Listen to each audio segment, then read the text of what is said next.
Hello, Morris. Welcome to the show. Great to have you. I'm delighted to be here, and thank you for the opportunity to talk about these issues. It's a pleasure. So, before we go into the topic, which is, of course, occupational licensing and more, tell us a little bit about yourself. Who are you and what is your background story? Well, I was born in Landsberg, Germany, in a DP camp, and then when I was very young, I came to the United States. My parents didn't have much. My father had about a sixth grade education. He was raised in Poland, and my mother was too, and she had a second grade education. But they certainly valued education and encouraged me to study hard. And if I didn't, I couldn't go out and play with the other kids. So I went to, they ended up in Peoria, Illinois. They had to have a job when they came to the US, and they found a position. My father found a position as a mattress maker eventually, and my mother was a seamstress. And although they didn't get any education, they certainly kicked me in the rear end and told me I had to get one, or else I would be working making mattresses at not much money and long hours. So that was an encouragement to me to study hard. I went to Bradley University, which was in Peoria, and then went on for a master's and PhD at the University of Illinois in Champaign-Urbana. My first position was in the business school at the University of Kansas. And then I was fortunate to get a chair position, which is a little bit more money and less responsibilities at the University of Minnesota. And in between that, I spent time at the Brookings Institution in Washington, D.C., visiting professor at Harvard, Princeton, and the LSE. So I've had a number of great opportunities in the U.S. and abroad, and really have enjoyed the work that I've done dealing with two issues. What's the influence of occupational licensing and other labor market institutions, to include unions, and the role of labor in productivity? And those have been the two major issues that I've focused on in my academic career. I've had a number of opportunities to work in government with the National Labor Relations Board, served a time with the U.S. military in the U.S. Army and Army Reserves, and then moved on to my academic career. Great.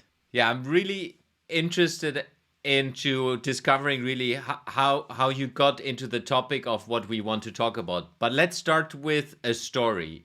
When we met last time, you talked about Michelle Obama. Tell us a little bit about Michelle Obama. Yes, great occupational licensing story. Michelle Obama was redoing the White House during the Obama presidency. And the White House is situated in the District of Columbia, and the District of Columbia has a law that requires all buildings in the district to be renovated by a licensed interior designer. And Michelle Obama had her own favorite interior designer. Unfortunately, that person lived in California, and she wanted this individual to do the redecorating. The head of the licensing division in the District of Columbia said that the White House is situated on the grounds in the District of Columbia, and therefore you must hire a licensed interior designer. Michelle Obama said, no, I prefer this internationally known interior designer, and I will use federal preemption. That is, federal law preempts DC law, and I'm going to hire my unlicensed interior designer to redo the White House. Unfortunately, most of the rest of us can't claim federal preemption and must hire a licensed interior designer. Yeah. So that gives us already a little bit of understanding of what occupational licensing is. For those who still don't understand it from that story, can you give a very simple description for specifically people outside of the US and understanding of what it means? Sure, be happy to. A license or a licensed occupation is an occupation which is a right to practice. That in order to do the work, you must have permission from government. Otherwise, the government can use its police powers to fine you heavily or put you in jail. There's a lesser form of regulation called certification, and that is a right to title. So only certain people can use that title. However, they can perform the tasks without permission from government as long as they don't use that title. Yeah. And that's, as I understood from the research I read, what that you've wrote, that has been growing quite dramatically since the Second World War, right? That's correct. It's grown from in the US and most other industrialized country in the US, which I know the best, from around 5% of the US workforce in the 1950s to now 1 in 4 or 25% of the US workforce requires permission from government in order to work. And that is individuals who have attained a license. So there's difference and licensing. This is sort of licensing 101. There's coverage, which is, for example, engineers. Engineers are covered by a statute, but not every engineer has attained or gotten a license. So the 25% that I'm quoting is those people who have attained, that is, they've gotten a license or permission from government in order to do their work. If they don't have that permission, they're in violation of the law. They can be heavily fined or arrested, and there are many examples of individuals being arrested for practicing or providing these services for pay without this permission. Yeah. And that means they have done most probably a specific education and has shown somehow theoretically through proving it that they can do it. Or how does that work in the US? Yes, and it works very similarly in the European Union. Hmm. That is, you must have certain levels of education, oftentimes internships, apprenticeships, passing of exams. If you jump through these hurdles, then you have a license which allows you to work for pay. Yeah. And when we prepared for the interview, we have discovered that I'm a licensed electrician in the German law ecosystem, and that's I'm allowed to run electricity or electrical companies in the German market, and I've basically attained. Congratulations. Germany is the most licensed workforce in the European Union. Yeah. Yeah, I read it in your documents. It's fascinating to see that. So before we go deeper into the topic, of course, the umbrella of the podcast is innovation. How does occupational licensing limit innovation? Well, it can limit it through a couple of ways. One, it limits the number of people who can enter the occupation. So if you're going to be a barber, which you can tell I don't need too much barbering services, but if you're going to be a barber, you need to have in the US between 1,000 and 1,500 hours of a barber school or cosmetology school if you're doing generally women's hair, although these days it can be either one, in order to provide these types of services. So it limits who can enter the occupation, which might limit innovation.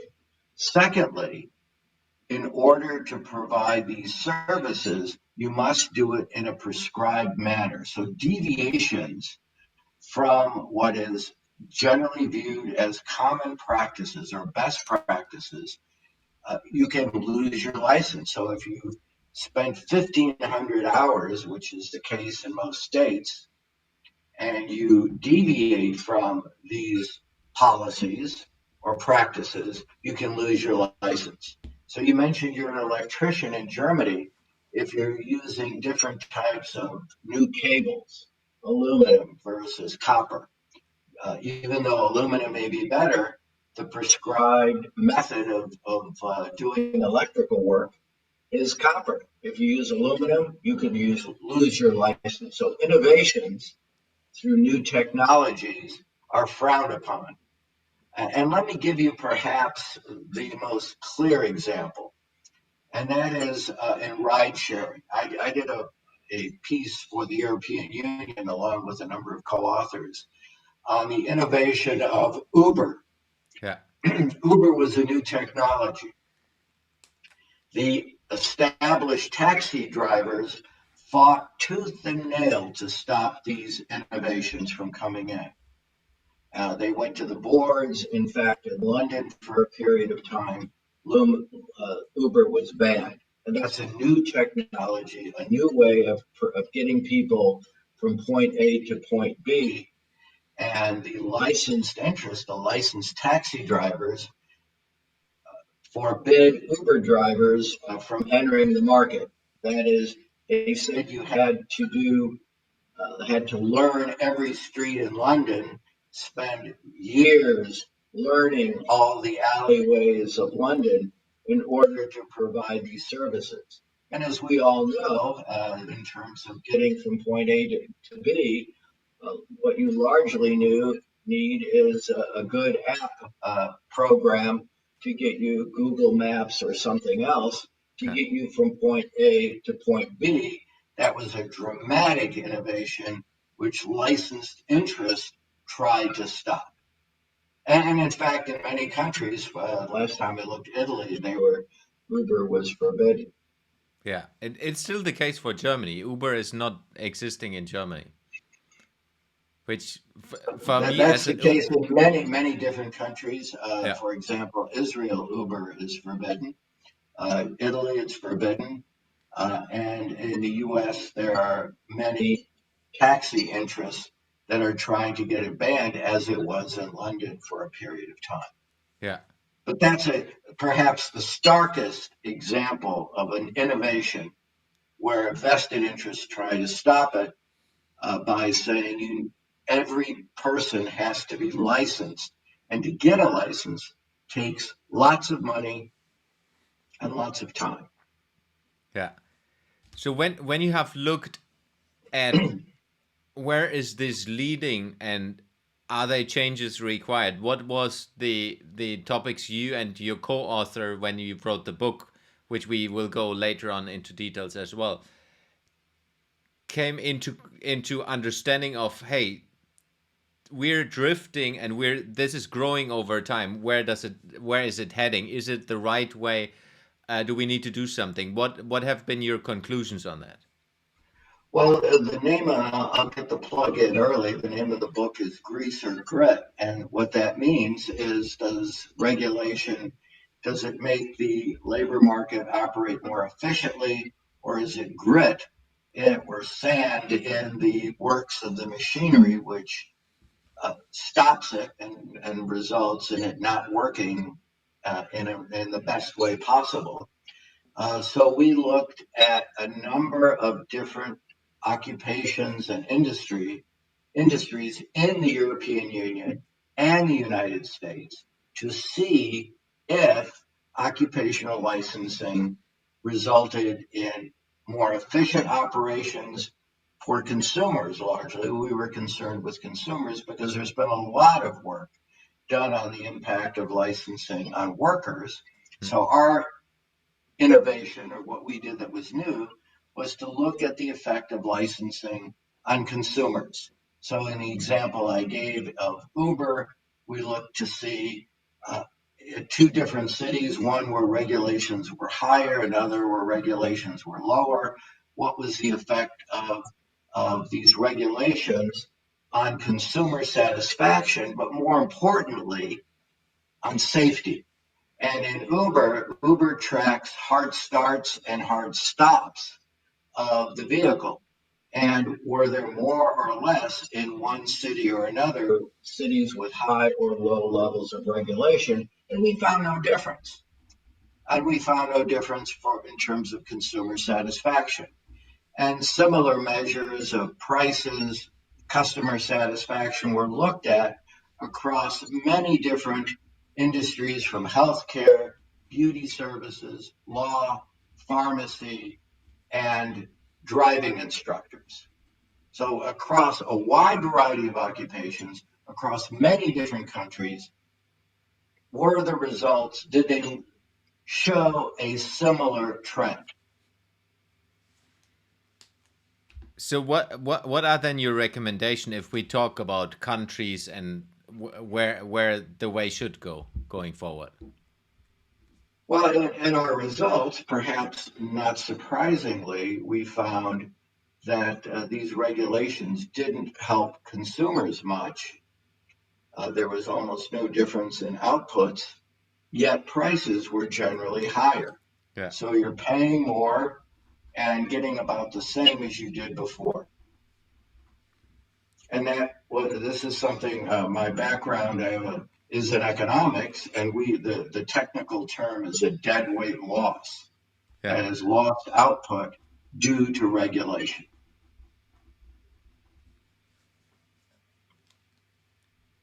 So if we want to change this, do you look as well into solutions that help countries and states to regulate that or how to change that going forward? Well, I think there's some really interesting dynamics. First of all, as I mentioned in the Uber example, the vested interests have a lot to lose. Uh, Occupations that are licensed gain somewhere between 10 to 20% in higher earnings. They can work more hours, they have better pensions, they're more likely to find work if they lose work. All these results in workers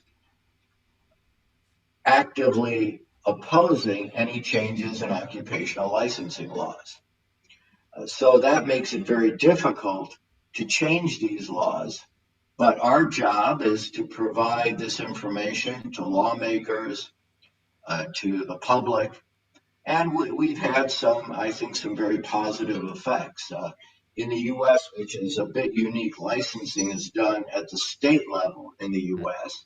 So 75 to 80% of all people who are licensed by state government, not national. In the European Union, they're virtually all national licensing. In Canada, which we've looked at as well, it is provincial largely. So that when we look at states, different states have different regulations and they impose barriers to entry. So, to give you an example, if you're a math teacher in California and want to move to my state of Minnesota, you have to go back and take teaching exams in Minnesota. And of course, we all know that math is very different in California than Minnesota. 2 plus 2 could vary across state lines. So that these requirements are barriers to moving across state lines.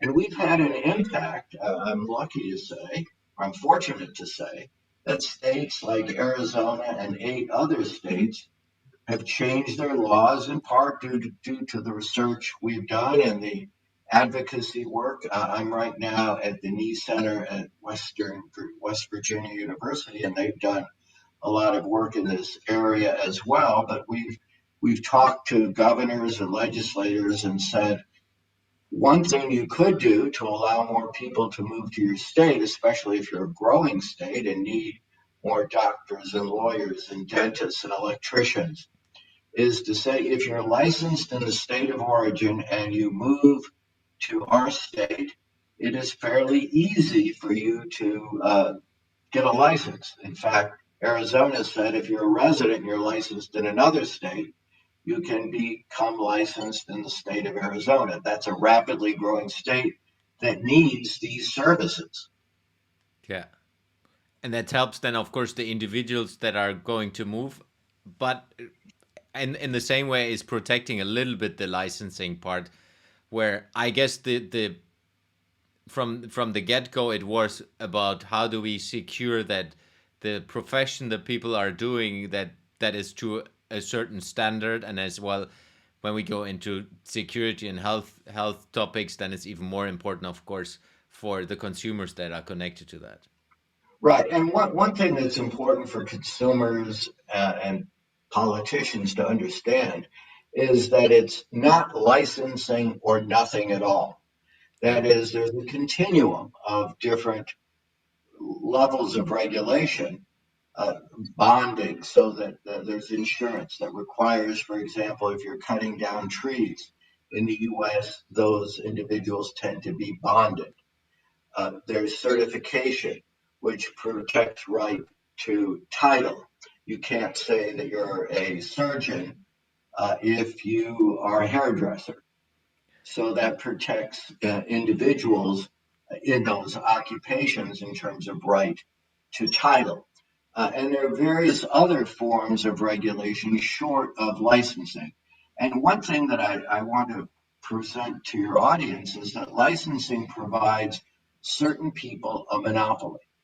That is, those people can provide those services, but no one else can. So it is a monopoly in the labor market that is granted by the government. They can be local government, they can be state government, federal, that gives only those individuals the right to provide those services.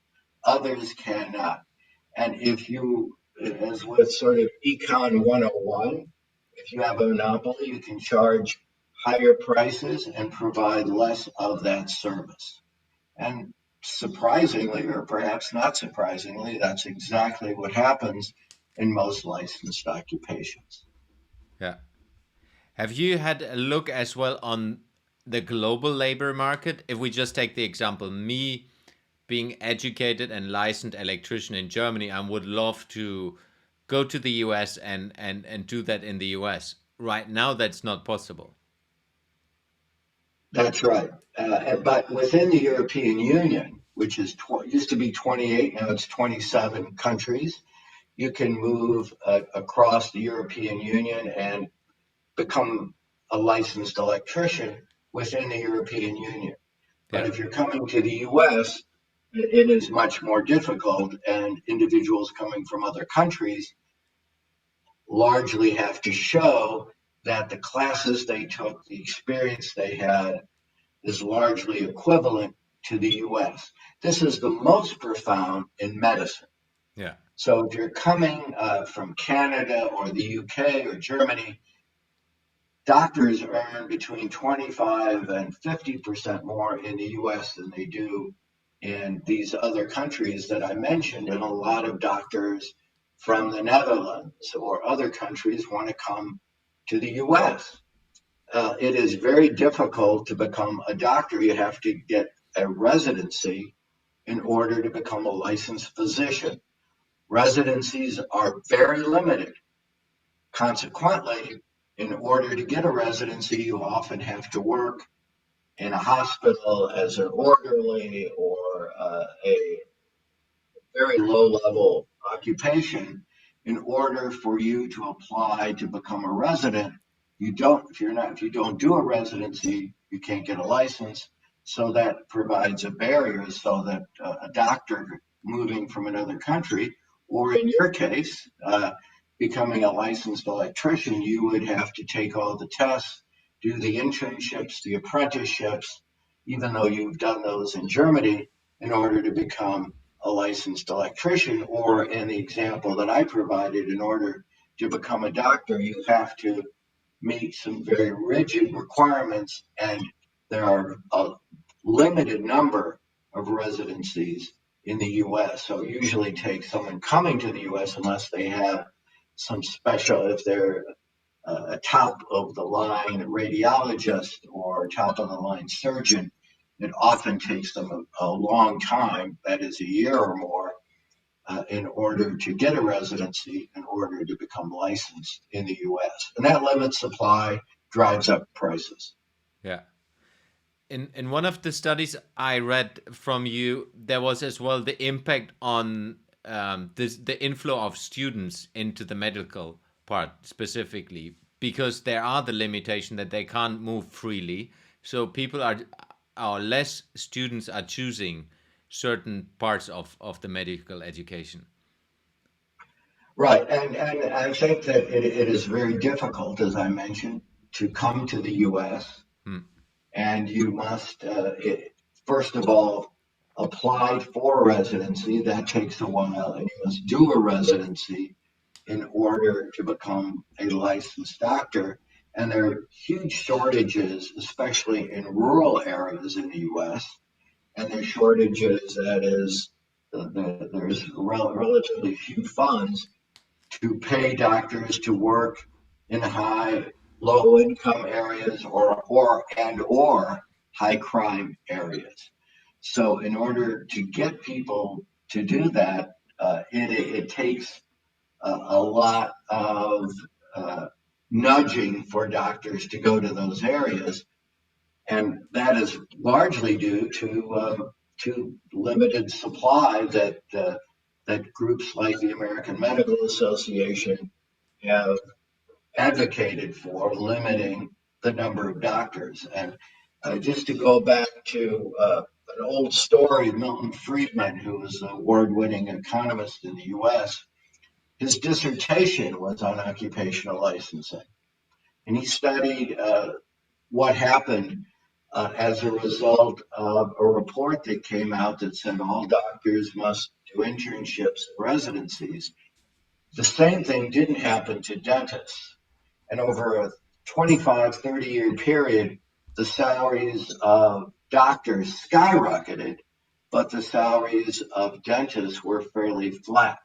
And he provided that they started, that is, the changes were much more dramatic for doctors than for dentists.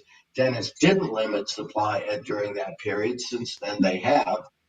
They learned from the doctors, and now they do limit the number of dentists. But doctors, relative to dentists, their earnings and their opportunities grew because they were able to restrict the supply. And as some of my work in other areas, the overall effect of licensing is to dramatically reduce supply. Yeah. Let's get into the book. Before we go deeper into the book, tell us a little bit about how did you find your co-author and how did you decide to write a book about this? Well, my co-author and I have worked together in many other. Maria Comenta, who did an outstanding job, and really enjoyed working with her on the book. She's at Queen Mary at the University of London. She got her PhD at the London School of Economics. I worked there. I was a visiting professor there and met her during my many trips to the LSE. Uh, she became interested, wrote her dissertation on occupational licensing. She has done a lot of work for the European Union, and we thought it was a good uh, intersection of the work that she's done with the European Union, the work that I've done in the U.S., is to really see what's going on beyond the U.S. Most U.S. researchers only focus on the U.S. The European Union is very similar.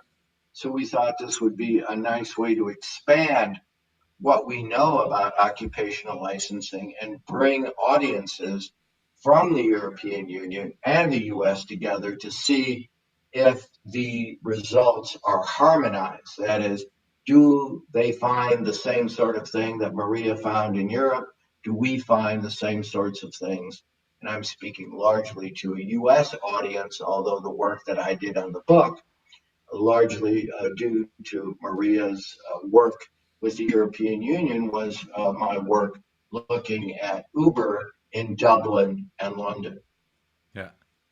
So, Grease or Grid is the book title, as you mentioned already. Tell us a little bit more about the book itself. For whom is it and what are you covering? Well, as I mentioned, we're covering a wide variety of occupations across 5 different countries. And we're trying to see, are these results consistent? That is, what happens to consumers when an occupation is licensed? Most, as I mentioned earlier, most of the work has been done on the labor market. What happens to workers? This book is different in that it focuses on what happens to consumers. And that's the group that occupational licensing is there to, quote, protect. That's the rationale. It's not there to provide a monopoly so that certain workers can restrict supply and limit the number of people in the occupation or ratchet up requirements. It is there to protect consumers. So for these occupations where we were able to get data, and we were able to get data. There's the old story of if you lose your keys, there's in the middle of the night, where do you look? You look under the lamppost because that's where the light is. And we looked under the lamppost because that's where the data was. So we tried to provide an empirical basis for looking at occupational licensing.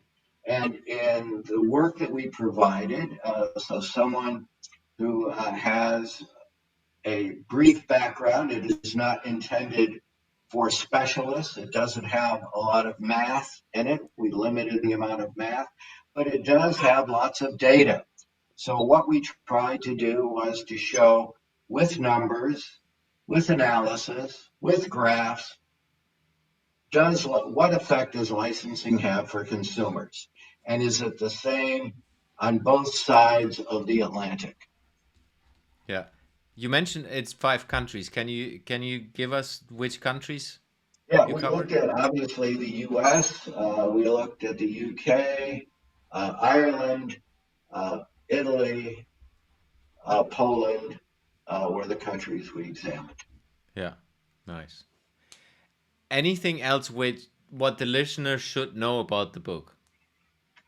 Yes, that it's accessible and that we provide an introduction. In fact, if you go to the publisher's website, did an audio for the book so they can download the audio. Maria Commenta had the final word, which I think often is the case. She got the final word in the last chapter and suggested that there's a lot more grit than grease when it comes to occupational licensing. And I think I'm sort of telling you, giving you the background for a murder mystery, and I'm telling you at the end, the butler did the murder. So you can still read the book and find out why the butler did the murder. So I'm telling you the punchline in terms of the mystery of is occupational licensing more grease than grit? And we start out with circumstantial evidence, which I talk about, and Maria Commenta provides the conclusions where she brings it all together, and we know who done it. Yeah, great. And of course, I will put the link to the book and as well to the other topics into the show notes.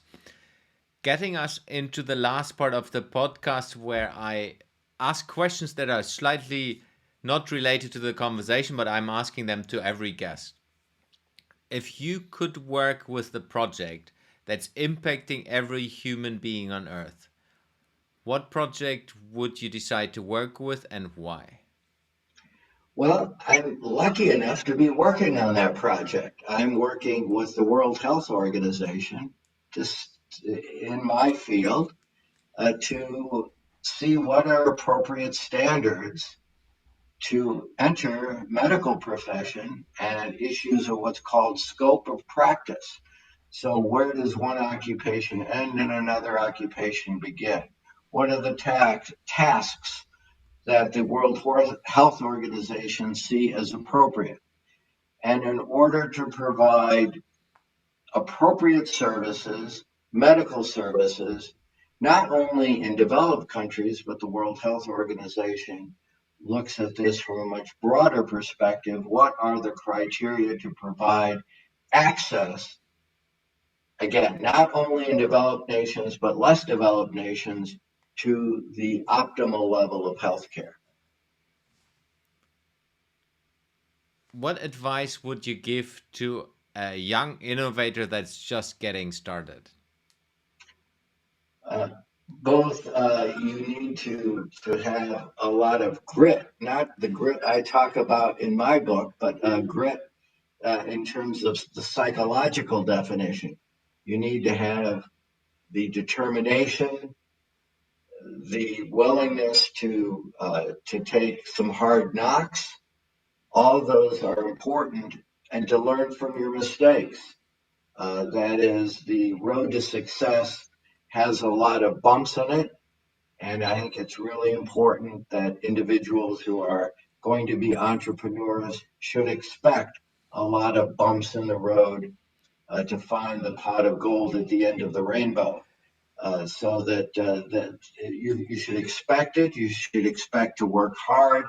The 10,000 hour rule in order to become an expert certainly is not a bad rule. It doesn't always work in terms of finding optimal outcomes and perhaps to provide the kind of innovations that the market views as being important. And again, the market has to determine, you can think it's a great idea, but unfortunately, the market is the final arbiter. Yeah. What is an innovative topic you are interested in exploring more in the future?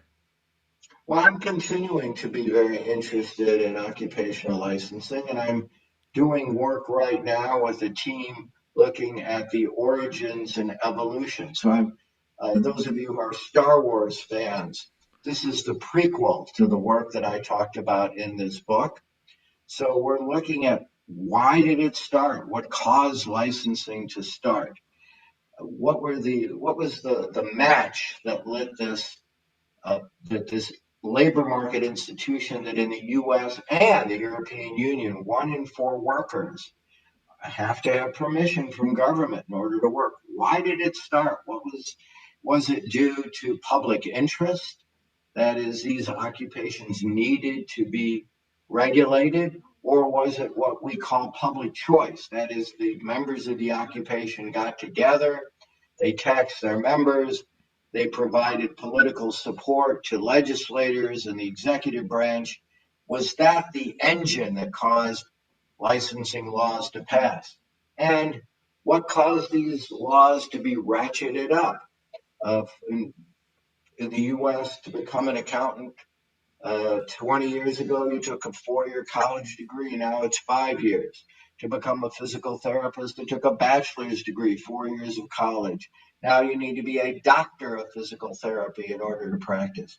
What caused the the origins and the evolution of this very important statute, which now, as I mentioned, the European Union has looked at? I provided testimony and advice to the Organization for Economic Cooperation and Development, often called the OECD.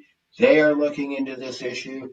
I'm on an expert panel advising the World Health Organization.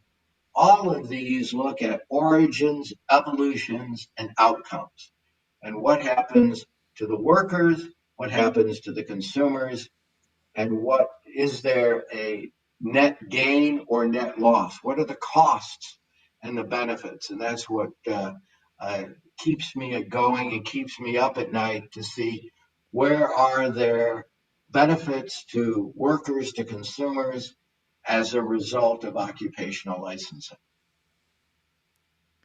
Morris, is there anything which we have forgotten to cover, which we definitely to bring into this podcast episode?